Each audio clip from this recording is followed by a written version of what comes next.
Dan Illman, Mike Beer, race number 5 at Gulfstream on a stakes-laden Saturday afternoon card is the $100,000 Ginger Brew Stakes for 3-year-old fillies going a 2-turn about 7.5 furlong distance. You can play this nice card with a DRF Bets account. Sign up at bets.drf.com, receive a 300% deposit match. Let's meet the field. Down towards the inside is the number 1, Pivotina, going out for Graham Motion. She kept good company in her native France, and her 2 starts in North America have both been good. I thought, Mike, in the Natalma, didn't break at all, down inside most of the trip, had to alter course late, ran a solid 4th. Jimmy Durante, wide turning into the stretch, came with an okay run, but like many European horses, she's not very fast out of the gate, and she might have to overcome kind of a moderate pace. Yeah, I mean, she just doesn't have any speed. That's the real problem I have with her so far. I mean, I think she's run fine in her 2 starts since she got here. Worth pointing out that despite her having no speed and not breaking great in the Natalma, that was a big pace going on in that race. That was a big closer's race, so in a lot of ways, she had all the best of it in there. I thought she did fine to be 4th in there.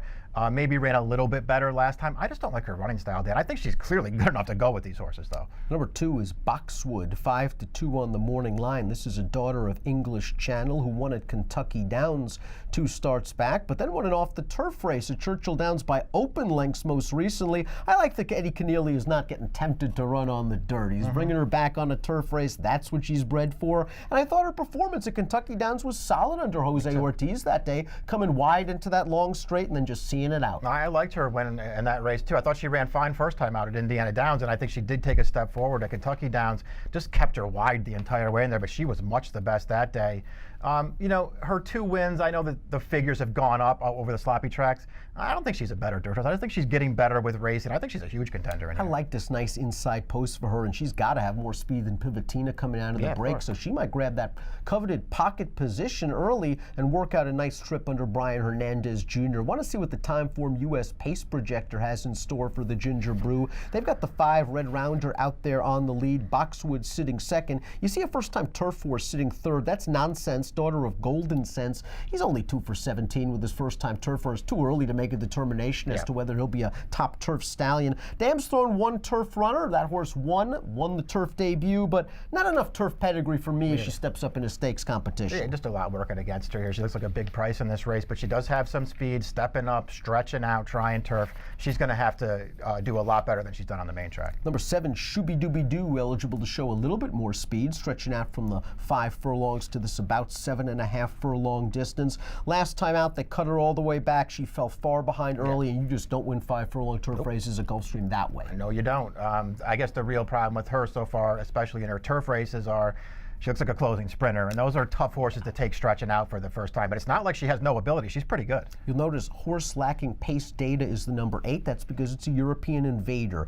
Beechwood Ella won 2nd time out in Britain way back in August. Purchased after that race, now with Pat Biancone, lots of changes. Lasix, blinkers, some sprint influence on top, but this horse has already handled the distance. It'll be interesting to see what kind of trip we work out from the far outside. Yeah, I want to see what she does, too. If you watch her races over there, I mean, she totally missed the start in her first career race. Didn't run terribly in there, but I mean, the break really cost her. I still thought she was green last time, but she did get it done.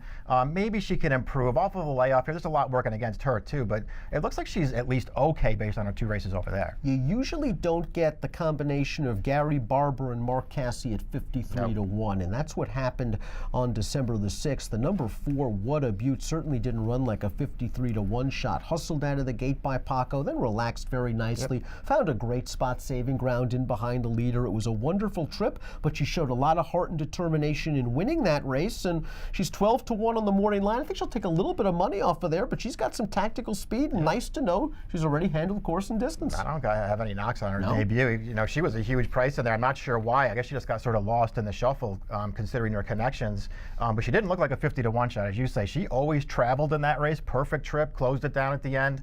I thought it was a pretty nice debut. Really fun race, the Ginger Brew. We'll take a look at our top selections right now. Casse has the 4, What a Beaut. He also has the 6, Fortunate Girl, who was a winner at the Fairgrounds 2 starts back. Got a very nice trip in winning that day. Last time out, I like what Jose did. He cleared from the far outside post. It was really the only way to gain a good position without losing too much ground. And it looked like she had this thing all sewn up at the 16th pole. But let's be honest, I'm not going to consider that a bad loss because that winner a bit special. She might be living up to her name. Yeah, she's a really good horse, so I'm with you. I'm not going to hold it too much against this horse. I thought she ran fine. I thought she ran well at the fairgrounds with that perfect trip, but I liked the way she finished that race off. And then she was good again last time. I loved the ride Jose gave her.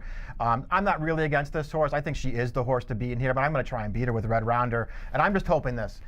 Tyler Geffin, I know what they were doing last time. I get it. This horse had won her first 2 starts right on the lead. They decided to rate her last time. Fortunate Girl wanted the lead. It looked like they just let her have it and sat in behind. She didn't run that great. She came clear in the stretch. She wasn't good enough.